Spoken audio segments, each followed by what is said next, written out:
Hello everyone. Let me tell you, I've got a couple of really intense weeks coming up. There is so much to do that I've actually planned all of those days out to the minute. But don't worry, I've made sure to fit some Takagi-san analyses in there. 3 of them in fact, including this one. Right now my list of stories to analyse is first day of school, the OP, seating arrangement, tailing, and water tap. Now I'm going to be saving first day and seating arrangement for last, and please note, once I've done first day, that is the point of no return. I will not be taking suggestions from then on. So if you have a suggestion for another story you would like me to do, then please let me know. Also, the outtakes for these analysis videos now have a new home on my website, bigjoepro.com.au/behindbigjoe. You can find the notes and the outtakes for each analysis free of charge. Link in the description. With that out of the way, let's get into this week's analysis suggested by Party Force, the story Umbrella, which is based on the manga's 7th. Oh my god, Nishikata, what is up with your face? And features in episode 3 at 15 minutes and 55 seconds. The story starts with a rain shower starting at the middle school. Mina says that she hasn't brought her raincoat or money for a bus. Her friend Sane makes fun of her while Yukari tells Sane to stop being mean and tells Mina that she will lend her bus fare. Meanwhile, Nishikata complains that he was teased a lot today. Again. As he goes to leave the room. However, he sees that Takagi is staying in her seat and asks her if she's going home. She says that she will, but she forgot her umbrella and raincoat, so she can't go home just yet. Nishikata decides to use this as a chance to look down on and make fun of Takagi for being an airhead. Takagi stares at him blankly and recalls that Nishikata's umbrella is pretty big. We cut to Nishikata and Takagi walking home together under the one umbrella. Nishikata is feeling awkward and decides that he needs to say something to break the tension. He asks Takagi what she's doing about her bike. Takagi says she's going to walk to school tomorrow and take her bike home after. Nishikata is then completely out of ideas. This is until he finds a frog and smirks an evil smirk. He calls Takagi's name and as soon as she turns her head, she has a frog in her face. Nishikata watches expecting for her to freak out, but instead she takes the frog from him, holds it in her hands and talks about how cute it is. Nishikata realizes that a frog wouldn't be enough to scare Takagi until he looks across to his shoulder and realizes that the frog is there.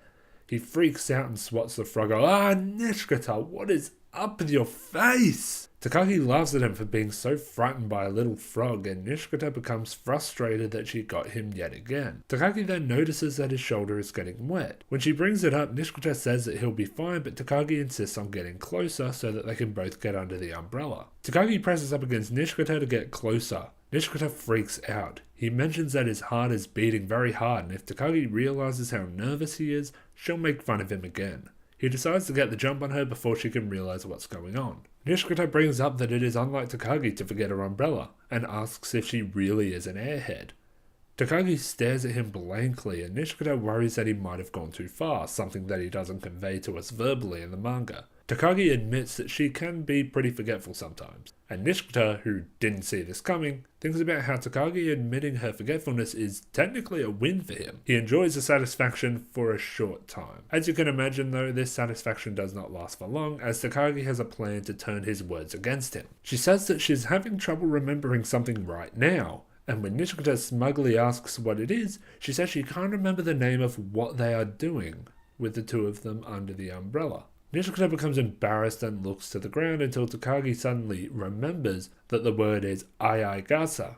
Now as an English viewer I was confused to see that word in the subtitles, but after a bit of research turns out it translates roughly to love love umbrella, which refers to a romantic couple sharing an umbrella. Now not only is sharing an umbrella considered an act of affection in Japan, but teens usually write their crush's name besides their own under an umbrella. The same way a Westerner might write their crush's name by theirs in a heart. This brings a little more context to the title card, the anime and the manga. Nishikata, what is up with your face? Nishikata calls Takagi out on lying about forgetting the word. Takagi says that she's forgotten another word, the one that describes two people pressing their lips together. Nishikata realizes that if he can't answer, he loses. He awkwardly and quietly says, kiss. Takagi says that she can't hear him over the rain. Nishikata says that it's hardly raining anymore and asks her not to pretend that she can't hear him.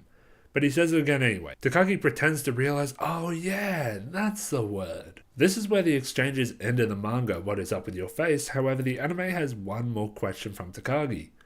She asks what the phrase is that lovers use to express their feelings. Interestingly, she grips her bag more tightly as she asks this, perhaps getting excited that Nishikata might actually say it. Nishikata is reaching critical mass, as Takagi explains that it starts with an A and ends in an I, which I think is referring to the Japanese term ashitemasu, meaning I love you, which is strange because I always thought that daisuki or sukidayo was Japanese for I love you, but hey, shows what I know. She then says she somewhat remembers the English phrase, starting with I, then la, and ending in you.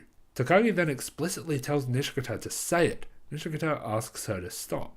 The story ends with the rain stopping and Nishikata going to walk home his own way. Takagi gives him a look of, oh, you think I'm gonna let you go that easily? And says that she's forgotten where her house is. Nishikata looks frustrated and asks her to give him a break. I'll be honest, when I first saw this suggestion from Party Force, I was somewhat reluctant. Once I had analysed Critical Hit, I figured that it would feel wrong to go back to these earlier stories. However, as I really dug into this story, I realised how wrong I was. This is actually a really interesting story in terms of character definition. It shows how easy it is for Takagi to take a plan of Nishikata's and turn it on its head. In this case, using his teasing as an excuse to make him say things he is uncomfortable with and make him walk home with her. Yeah, even though we don't see it, I am 80% positive that Nishikata would have walked her home. It's also one of the points in the show where Nishikata worries that he might have gone too far. Sure, he wants to mess with her and make her feel embarrassed, but he doesn't want to upset her.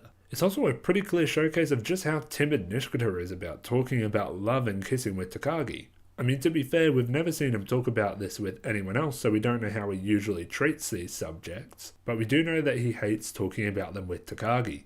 She knows this and she loves to take advantage of it. By far the most interesting parts of this story are her grabbing her bag tighter and pushing Nishikata to say I love you. I'd wager that she wasn't expecting him to even say kiss, and that the idea of hearing him say I love you, even if it wasn't directed at her, would be exciting. And she gets pretty pushy with it. I'd even go as far as to say that this is as pushy as Takagi gets in the show. And to think, just like in Room, the most interesting part of the anime story wasn't even a part of the manga. No disrespect to the manga, of course. I love the manga, What's Up With Your Face, but it clearly shows that the showrunners really get this story and want to make it better. In fact, I might even do a video essay about that once I've got a few more analyses out of the way. And that's it for this analysis. Subscribe if you want to see more, and remember, you can see notes and outtakes for all Takagi-san analyses on www.bigjopro.com.au/behindbigjoe.